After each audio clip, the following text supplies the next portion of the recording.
Hi student, I am Sumita, the teacher of English. உங்களுக்கு இப்போ நான் ரைமிங் ஸ்கீம் சொல்ல போகிறேன். லாஸ்ட் ரைமிங் வேர்ட்ஸில் நம்ம பார்த்த அதே லைன்ஸ் தான். இதில் வந்து பார்த்தோம்னா ரைமிங் வேர்ட்ஸ் ஈஸியாக புரிஞ்சுக்கணுங்களால ரைமிங் ஸ்கீம் ஈஸியாக கண்டுபிடிக்க முடியும். ரைமிங் வேர்ட்ஸில் நம்ம எப்படி சேம் சவுண்ட் கண்டுபிடிக்கிறோமோ அதே மாதிரி ரைமிங் ஸ்கீம்லேயும் நம்ம சேம் சவுண்ட் ஃபஸ்ட்டு மார்க் பண்ணி வச்சுக்கணும்.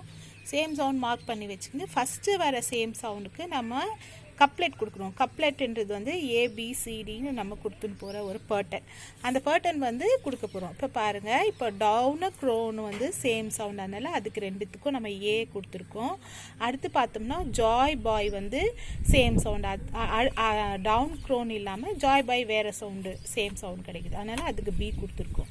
இப்படி தான் நம்ம வந்து ஸ்கீம் கொடுக்கணும். இங்கே பார்த்தோம்னா இந்த 4 லைனோடைய ரைமிங் ஸ்கீம் பார்த்தோம்னா ஏபிடிஏ. இது இங்கே வந்து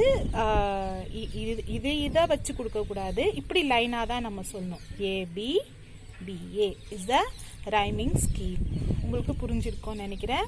ஆல் தி பெஸ்ட். நல்லா பண்ணுங்கள், ஈஸியாக பண்ணுங்கள். பாய்.